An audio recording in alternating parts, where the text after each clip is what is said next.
Kung gano'n na ang pamalan ng karong Sa'yo husband. sa iyo, bisa ron padre. Kung sa maning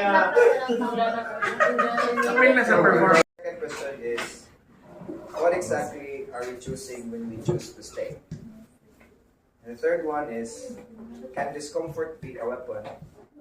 And what do you do when it does become one? So, muna siya ang three questions na nasa akong head. Because, dili man discomfort as an artist or ako next na feel. It's more of, kind of fed up na ka, like, do you really want to stay in this fucking situation and then i-power through na nimo or sorry or